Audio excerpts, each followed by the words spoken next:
அடுத்து இப்போ தான் எவாலுவேட்டிங் த ஃபைனல் டிராஃப்ட். நம்ம வந்து ஃபைனல் டிராஃப்டை நம்ம எப்படி எவாலுவேட் பண்ணுறது?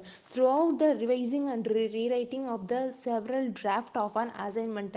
இப்போ நம்ம ஒரு செவரலான அசைன்மெண்ட் நம்ம கொடுக்குறோம் அப்படின்னா, ஒரு டிராஃப்ட் நம்ம கொடுக்குறோம் அப்படின்னா, நம்ம அது ஃபுல்லாக ரிவைஸ் பண்ணணும், ஃபுல்லாகவே வந்துட்டு ரீரைட் பண்ணணும்.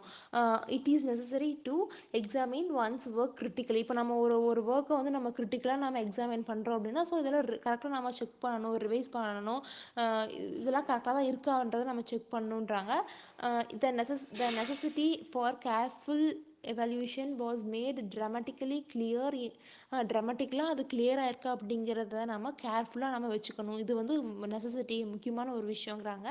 இன் அண்ட் அன்பப்ளிஷ்டு, ஒரு பப்ளிஷ் பண்ணாத ஏதோ ஒரு இதையை நம்ம சொல்கிறோம் அப்படின்னா, அதுக்கு நம்ம என்ன பண்ணியிருக்கணும், நம்ம இது காப்பிரைட்ஸ் கூட வாங்க வேண்டியது இருந்திருக்கும். ஸோ இந்த மாதிரியெல்லாம் வந்து ட்ராமட்டிக்கலாக நம்ம கிளியர் பண்ணிக்கணும். இது பப்ளிஷ் ஆன ஸ்டடி, இது வந்து பப்ளிஷ் ஆனது தானே, இல்லை அன்பப்ளிஷ் ஆனது தானே.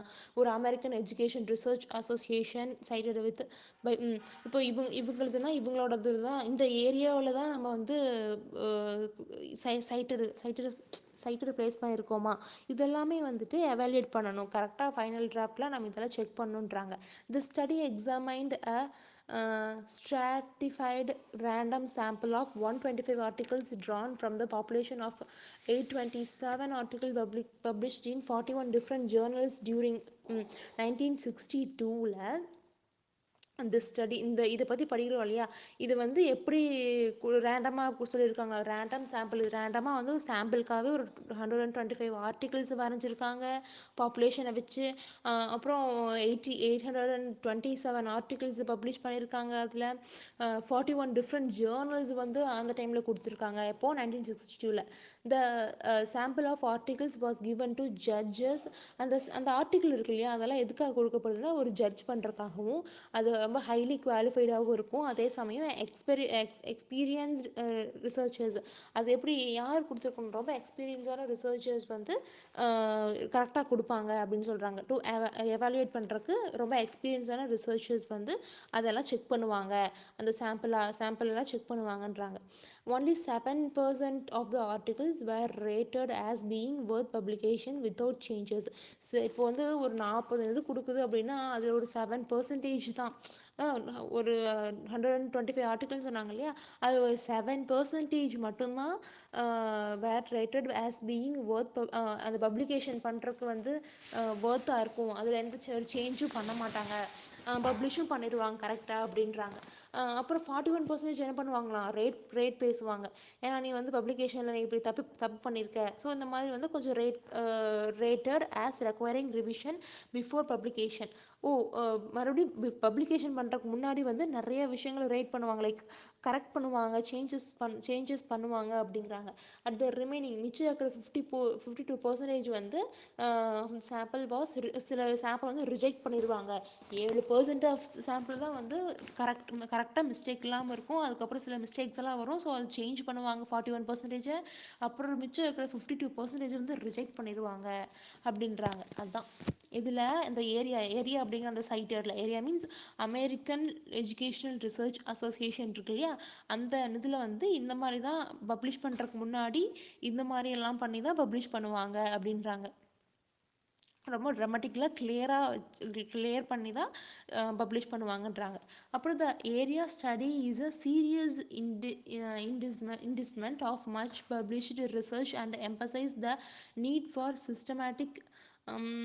அந்த ஏரியா இருக்கு இல்லையா, அதாவது அமெரிக்கன் எஜுகேஷன் ரிசர்ச் அசோசியேஷன், அந்த ஏரியா, அந்த இது இருக்கு இல்லையா, அந்த ஸ்டடி வந்து எப்படி இருக்குமாமா, இஸ் அ சீரியஸான இன்டிஸ்மெண்ட்டாக இருக்கும். அதே மாதிரி ஒவ்வொரு விஷயத்தை நம்ம பப்ளிஷ் பண்ணும்போது நல்லா ரிசர்ச் பண்ணி நிறைய எம்பசைஸ் பண்ணி சிஸ்டமேட்டிக்காக தான் இருக்கா, அப்புறம் அந்த ஆப்ஜெக்டெல்லாம் எவாலுவேஷன் ஆஃப் ஆல் ரிசர்ச், அந்த ஆப்ஜெக்ட் வந்து கரெக்டான எவாலுவேஷனோட தான் இருக்கா, இது மாதிரி எல்லாமே நிறைய ரிசர்ச் பண்ணி தான் பப்ளிஷ் பண்ணுவாங்க. The problem is how best to evaluate. அந்த ப்ராப்ளமே என்னென்னா அந்த எப்படி அந்த ரைட் பண்ணிக்கிறது வந்து இன்னும் எப்படி பெஸ்ட்டாக ரைட் பண்ணால் கரெக்டாக இருக்கும் அப்படிங்கிறது அந்த ப்ராப்ளமாகவே இருக்கும் அவங்களுக்கு அப்படிங்கிறாங்க. ஸோ அவங்களுக்கு ப்ராப்ளம் என்ன கரெக்டாக இருக்கணும், ஸ்ட்ரக்சராக இருக்கணும் அப்படின்றாங்க. அதுதான் the following two checklist may prove useful in providing criteria for evaluating research reports. ஒரு 2 செக்லிஸ்ட் வந்து கொடுப்பாங்களாம். அதுதான் வந்து ப்ரூஃப் பண்ணும் அப்படிங்கிறாங்க. அது ஒரு யூஸ்ஃபுல்லாக இருக்கும் க்ரிட்டீரியாக்காக. ஏன்னா அது வந்து ரிசர்ச் ரிப்போர்ட்ஸ் எல்லாம் வந்து எவாலுவேட் பண்ணும். ஸோ அந்த 2 செக்லிஸ்ட் வந்து நம்ம அதை கண்டிப்பாக ஃபாலோ பண்ணணும் அப்படிங்கிறாங்க. The first is more suited to the empirical experimental study and first இருக்குது இல்லையா, ஃபஸ்ட்டு செக்லிஸ்ட். அந்த செக்லிஸ்ட் வந்து நம்ம எக்ஸ்பெரிமெண்ட் பண்ணுறதுக்கு அந்த ஸ்டடி பண்ணுறதுக்கு ரொம்பவே ஷூட் ஆகும், ரொம்பவே யூஸ்ஃபுல் ஆகுன்றாங்க. ரெண்டாவது பண்ணக்கூடியது வந்து நம்ம அனலைஸ் பண்ணுறதுக்கு, ஒரு லிட்ரரி ஸ்டடியேவோ இல்லை சும்மா அனாலிட்டிக்கலாக பண்ணுறதுக்கு வந்து செகண்ட் செக்லிஸ்ட் யூஸ் ஆகுங்கிறாங்க. Not all the criteria will be applicable to every study. இப்போ வந்து ஒவ்வொரு க்ரிட்டீரியாவும் எல்லா பக்கமுமே அது வந்து அப்ளிகபிள் ஆகிறது கிடையாது. ஒவ்வொரு இடத்துல வந்து அது அடாப்ட் ஆகிக்கும், ஒவ்வொரு செக்லிஸ்ட்டு ஒவ்வொரு இடத்துல அடாப்ட் ஆகாது. ஸோ இது வந்து இடம் நீட்ஸை பொறுத்து இருக்குது அப்படிங்கிறாங்க, இடங்களை பொறுத்தும் கூட இருக்குது அப்படிங்கிறாங்க. அடுத்து checklist for evaluating experimental research studies. இப்போது எக்ஸ்பெரிமெண்டல் ரிசர்ச் ஸ்டடீஸை பற்றி நம்ம ஏதோ ஒன்று வந்து அதை எவாலுவேட் பண்ணணும் அப்படின்னா அதை எப்படி நம்ம செக் பண்ணுறதுன்னா, ப்ராப்ளம் அந்த ஒரு ப்ராப்ளம் பற்றி சொல்கிறாங்க. அந்த ப்ராப்ளம் வந்து கரெக்டாக கிளியராக ஸ்டேட் பண்ணியிருக்காங்களா, கிளியராக அதில் கொடுத்துருக்காங்களா அப்படிங்கிற நம்ம செக் பண்ணணும். அந்த problem is the problem significant. அந்த ப்ராப்ளம் வந்து எதை சிக்னிஃபை பண்ணியிருக்கணும், will the result contribute to the solution. அதுக்கு வந்து சொல்யூஷன் கொடுத்துருக்குதா, ப்ராக்டிக்கலாக சொல்யூஷன் கொடுத்துருக்குதா, அது தியரிட்டிக்கல் ப்ராப்ளமாக இருந்துச்சு அது அப்படிங்கிறத நம்ம கரெக்டாக பார்க்கணும். ஆர் த ஹைப்போதீசிஸ் கிளியர்லி ஸ்டேட்டட். அந்த ப்ராப்ளம் வந்து ஹைப்போதீசிஸாக இருந்திருக்குதா, அது கிளியராக வந்து ஸ்டேட் பண்ணியிருக்கா அப்படிங்கிற பார்க்கணும். அதே மாதிரி அந்த ஹைப்போதீசிஸ் லாஜிக்கலி, அந்த ஹைப்போதீசிஸ் வந்து லாஜிக்கலாக இருந்திருக்குதா அந்த தியரியில், இல்லை அந்த வேறு ஏதாவது சாதாரணமான வேறு ஏதோ ப்ராப்ளமா அப்படிங்கிறத நம்ம பார்க்கணும். Is the relationship to previous research made clear. இப்போ வந்து இதுக்கு முன்னாடி ரிசர்ச் பண்ணியிருப்பாங்களே ப்ரீவியஸ் ரிசர்ச், ஸோ அது வந்து கிளியர் பண்ணியிருந்திருப்பாங்க, அது கூட இது ரிலேஷன்ஷிப் இருக்குதா அப்படிங்கிறத நம்ம செக் பண்ணிக்கணும். ரெண்டாவது டிசைன். அந்த ஒரு எக்ஸ்பெரிமெண்டல் ரிசர்ச் ஸ்டடீஸ் அதோடைய எவாலுவேட்டிங் அதோடைய ஸ்டடி எப்படி இருக்கணும், எந்த டிசைனில் இருக்கணும்னா, are the assumption of the study clearly stated. அந்த ஸ்டடி அசம்ஷன் இருக்குது இல்லையா, அது வந்து கிளியராக கொடுத்துருக்கணும். அந்த ஸ்டடியோட அசம்ஷன் எப்படி தான் ஸ்டடி பண்ணணும் அப்படிங்கிற அந்த அசம்ஷன் அது கிளியராக கொடுத்துருக்கணும். அது limitation of the study stated. இப்போ வந்து இந்த சிலபஸ் இப்போது இந்த செமஸ்டருக்கு உங்களுக்கு என் வரைக்கும், இப்போ இங்கிலீஷ் லிட்ரேச்சர் ஃபார் காம்படிட்டிவ் எடுத்துட்டோம்னா அது என் வரைக்கும் நீங்கள் எம் வரைக்கும் படித்தா போதும். அப்புறம் செகண்ட் நீங்கள் வரக்கூடிய தேர்ட் செமஸ்டரில் வந்து எண்ணுக்கு மேலே இசட் வரைக்கும் நீங்கள் படிக்கணும் அப்படின்ட்டு இருக்கு இல்லையா. ஸோ இந்த மாதிரி லிமிட்டேஷன் இருக்கணும். இதுக்கு இந்த அளவுக்கு படித்தா போதுங்கிற அந்த லிமிட்டேஷன் கரெக்டாக ஸ்டேட் பண்ணியிருக்கோமான்றது இருக்கணும். ஆர் இம்பார்ட்டன்ட் டேர்ம்ஸ் இந்த ஸ்டடி டிஃபைன்டு. இல்லைனா ஒரு இம்பார்ட்டண்டான டேர்ம், இதுதான் ஒரு இம்பார்ட்டண்டான டேர்மா அப்படிங்கிறத வந்து அதில் டிஃபைன் பண்ணியிருக்கணும் அப்படிங்கிறாங்க அந்த ஸ்டடியில். இது எந்த ஸ்டடியில், அதை எக்ஸ்பெரிமெண்டல் ரிசர்ச் ஸ்டடியில் ஏதாவது இம்பார்ட்டண்டான டேர்ம்ஸ் இருந்துச்சுன்னா அதை வந்து டிஃபைன் பண்ணியிருக்கணுங்கிறாங்க. Is the research design fully described.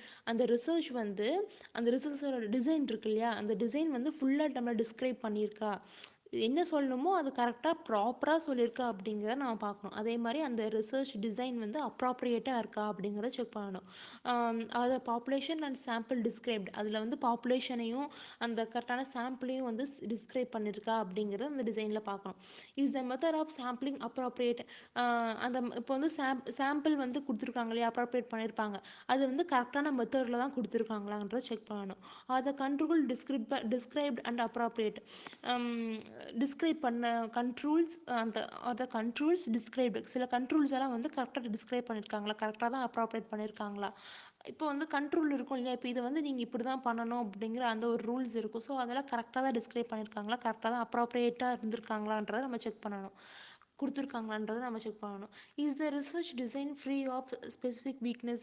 அந்த ரிசர்ச்சோட டிசைன் வந்து ஸ்பெசிஃபிக்கான ஒரு வீக்னஸ் இருக்கும் இல்லையா, அதில் வந்து ஃப்ரீயாக இருக்கா, இல்லை அது வீக்னஸோடு தான் போயிட்டுருக்கா, அந்த மாதிரியான டிசைன் எல்லாம் வந்து அதை கொடுத்துருக்கணுன்றாங்க. மூணாவது ப்ரொசீஜர். எந்த மாதிரியான ப்ரொசீஜரை நாம் இந்த எக்ஸ்பெரிமெண்டல் ரிசர்ச் ஸ்டடீஸ் கொடுக்கறதுக்கு நம்ம ஃபாலோ பண்ணணும் are the data gathering methods described. ஒரு டேட்டாவை நம்ம கேதரிங் பண்ணுறோம் அப்படின்னா அந்த டேட்டாவை நம்ம எப்படி கேதர் பண்ணுறது? இப்போ நார்மலாக நம்ம பார்த்துருக்கோம் இல்லையா, இதில் என்னது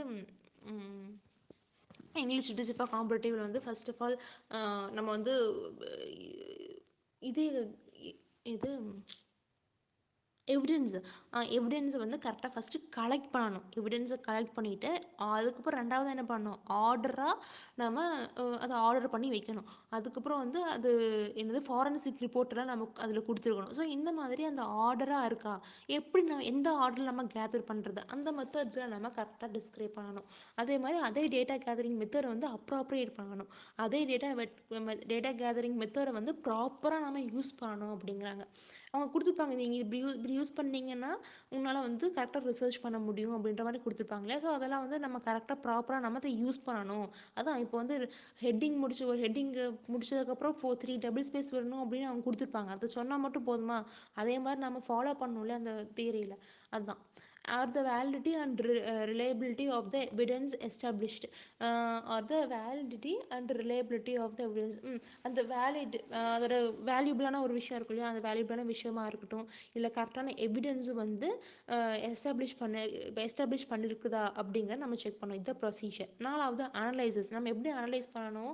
R the analysis method appropriate and are they properly applied. அந்த அனலைஸ் மெத்தட் வந்து கரெக்டாக அப்ராப்ரியேட் ஆயிருக்கா, அந்த மெத்தட் வந்து கரெக்டாக அப்ராப்ரியேட் ஆயிருக்கா, அது ப்ராப்பராக வந்து அப்ளைட் ஆகுதா, அது ரியல் தானா இல்லை சும்மா ஒரு பேச்சுக்காக சொல்லியிருக்காங்கன்றத அந்த மாதிரி ப்ராப்பராக அப்ளைட் ஆயிருக்காங்கிறத நம்ம அனலைஸ் பண்ணணும்.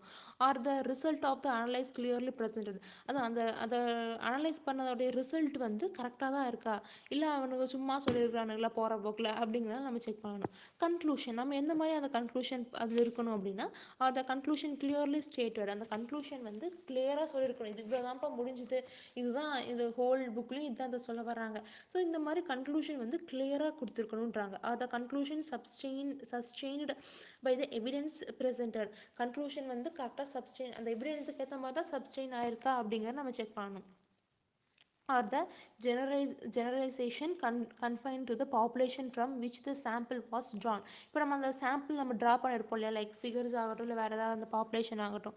ஸோ இதெல்லாம் கரெக்டான அந்த பர்சன்டேஜ் தானே அப்படிங்கிறத நம்ம செக் பண்ணணுன்றாங்க.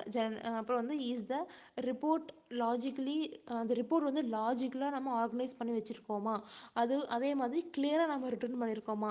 ரிப்போர்ட் கொடுக்கும்போது கரெக்டாக இருக்கணும் இல்லையா. ஸோ இதெல்லாம் கன்க்ளூஷனில் இங்கே கொடுத்துருக்கணுன்றாங்க. Is the tone of the report impartial and. அந்த ரிப்போர்ட் இருக்கு இல்லையா, அது வந்து பார்ஷியலாக பார்க்குறாங்களா இல்லை இம்பார்ஷியலாக பார்க்குறாங்களா இல்லை சயின்டிஃபிக் ரீதியாக பார்க்குறாங்களா, இந்த மாதிரியெல்லாம் செக் பண்ணுங்கிறாங்க. அடுத்து checklist for evaluating literary research studies. இப்போ நம்ம இதுக்கு முன்னாடி நம்ம என்ன பார்த்தோம், எக்ஸ்பிரிமெண்டல் ரிசர்ச் ஸ்டடீஸை நம்ம எப்படி பண்ணணுன்றது பார்த்தோம். இப்போ வந்து லிட்ரரி ரிசர்ச் ஸ்டடி எப்படி நம்ம பண்ணணுங்கிறது பார்க்குறோம். இதில் வந்து நம்ம அந்த டேபிள் காலம் பார்த்து தான் தெரியும். ஃபர்ஸ்ட் வந்து ஆப்ஜெக்டிவ்ஸு, ரெண்டாவது ப்ரொசீஜர்ஸு, அனலைசிஸ், இதெல்லாம் எப்படி இருக்கணும். ஃபர்ஸ்ட் ஆஃப் ஆல் அன்எக்ஸ்பெக்டபிள்லாம் ஒரு இதில் பூவரான விஷயங்கள், பூவரெல்லாம் யார், அப்புறம் மீடியேட்டர்லாம் எத்தனை பேர் இருக்காங்க, குட் ஆனவங்க எத்தனை பேர் இருக்காங்க, எக்ஸலண்ட் ஆனவங்க எத்தனை பேர் இருக்காங்க, இந்த மாதிரிலாம் நம்ம கரெக்டாக அந்த டேபிள் காலம்லாம் கரெக்டாக அனலைஸ் பண்ணணுன்றாங்க. அடுத்து proof reading the final typed copy. இப்போ நம்ம வந்து ஃபைனலாக நம்ம டைப் பண்ண போகிறோம். நம்ம வந்து எழுதி முடிச்சாச்சு, தீசிஸ் ஆகட்டும் இல்லை அசைன்மெண்ட் ஆகட்டும், நம்ம பேனாவால் வச்சு எழுதி முடிச்சாச்சு. இதுக்கப்புறம் நம்ம ஒரு ஒரு புக்கில் நாம் காப்பி பண்ணுறோம், அதாவது டைப் பண்ணி காப்பி பண்ணுறோம் அப்படின்னா அதுக்கு நம்ம என்ன பண்ணோம் அப்படின்னா, after the assignment and thesis have been typed. அதுக்கப்புறம் நம்ம டைப் பண்ணி முடிக்கிறோம், எழுதி முடித்து நம்ம டைப்பு பண்ணி முடிக்கிறோன்னா, டைப் பண்ணி முடித்ததுக்கப்புறம் நம்ம என்ன பண்ணுவோம், எப்படி அதை செக் பண்ணணும் அப்படின்னு, அதை நம்ம செக் பண்ணணும் அப்படிங்கிறாங்க. It is necessary to proof read each page carefully. ஒவ்வொரு பேஜுமே லைன் பை லைனாக நம்ம கேர்ஃபுல்லாக நம்ம ரீட் பண்ணணும், சரி பார்க்கணும் அப்படிங்கிறாங்க. அது எப்படி நம்ம சரி பார்க்குறது, பர்டிகுலர்லி காமன் எரர், பர்டிகுலராக நம்ம ஒரு எரர் நம்ம கண்டுபிடிக்கிறோம் அப்படின்னா எப்படி இருக்குமாம்மா, ஒரு வேர்டுக்குள்ளேயே லெட்டர்ஸ் வந்து அப்படியே தலைகீழாக போட்டிருப்போம். இப்போ ஃபார் எக்ஸாம்பிள், இப்போ வந்து PRIYA அப்படின்னு போடுறதுக்கு பதிலாக PRIAY அப்படின்னு போட்டுருவோம். ஸோ இந்த மாதிரி லெட்டர் டைப் பண்ணும்பொழுதே கடைசியாக முடிக்கக்கூடிய லெட்டரை வந்து முன்னாடியே முடிச்சிருவோம். அந்த ஒரு வேர்டுக்குள்ளே லெட்டர்ஸ் வந்து தலைகீழாக மாறிடும். ஸோ இந்த மாதிரியெல்லாம் எரர், இதுதான் காமனாக எரராக இருக்கும் அப்படிங்கிறாங்க. அப்போ இந்த எரர் வந்து நம்மளால் எப்படி ஈஸியாக டிடெக்ட் பண்ணிக்கலாம் அப்படின்னா, லெஃப்ட் டு ரைட்டு செக் பண்ணுவாமா. ரைட் டு லெஃப்ட் நம்ம செக் பண்ணக்கூடாது, லெஃப்ட் டு ரைட் நம்ம செக் பண்ணோம் அப்படின்னா அப்போ தான் அது ரைட் டு லெஃப்ட் நம்ம செக் பண்ணால் தான் அது கரெக்டாக இருக்கும் அப்படின்றாங்க. எரர் வந்து நமக்கு ஈஸியாக கண்டுபிடிக்க முடியும் அப்படின்றாங்க. A special check should also be made to of the correct symbolic division of words at the end of lines. Mm, a special check should also be made of correct syllabic division. இப்போ நம்ம ஸ்பெஷலாக check பண்ணுறோம் அப்படின்னா அது வந்து கரெக்டாக நம்ம check பண்ணுவோம். ஏன்னா இது ஸ்பெஷலாக நம்ம செக் பண்ணுறோம். ஸோ இது வந்து ஒரு கரெக்டாக சிலபிக் டிவிஷன் பண்ணியிருப்போம் அந்த வேர்டில்.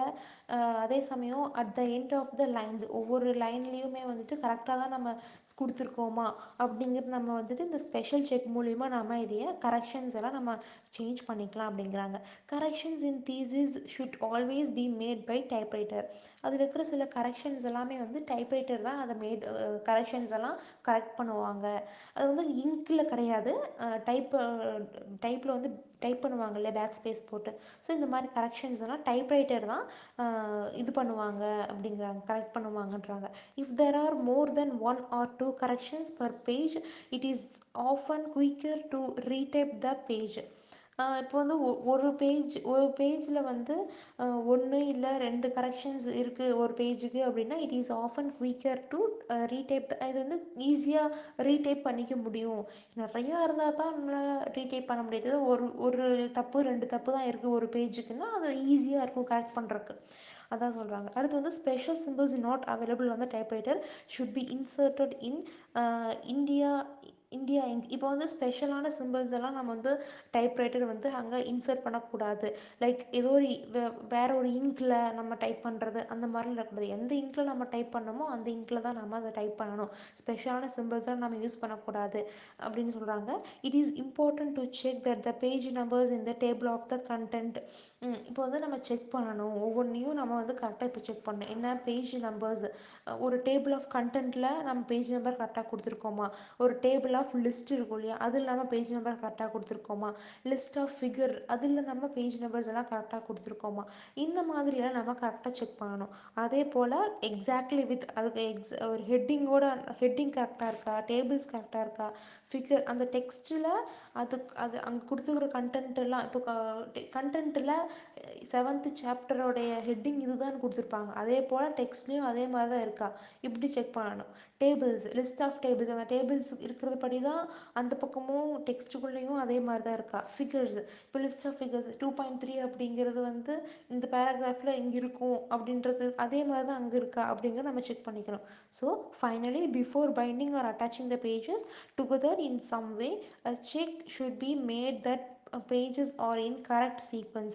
அதே மாதிரி இப்போ பைண்ட் பண்ணுறோம் அப்படின்னா ஒரு பேப்பரை நம்ம பைண்ட் பண்ணி அட்டாச் பண்ணுறோம் அப்படின்னா எப்படி பண்ணணும், நம்ம ஒவ்வொரு பேஜுமே வந்துட்டு கரெக்டான சீக்வன்ஸில் தான் இருக்கா அப்படின்றத நம்ம செக் பண்ணிக்கணும். ஏன்னா ஃபஸ்ட் பேஜ்னு போட்டதுக்கப்புறம் ஃபஸ்ட் பேஜுக்கப்புறம் தேர்ட் பேஜ் வச்சுட்டு அப்புறம் செகண்ட் பேஜ் வைப்போம். ஸோ இந்த மாதிரி ப்ராப்பராக நம்ம அடுக்கி வச்சுக்கணுன்றாங்க. அதுதான் இதான் முடிஞ்சு இதுதான் proof reading the final typed copy.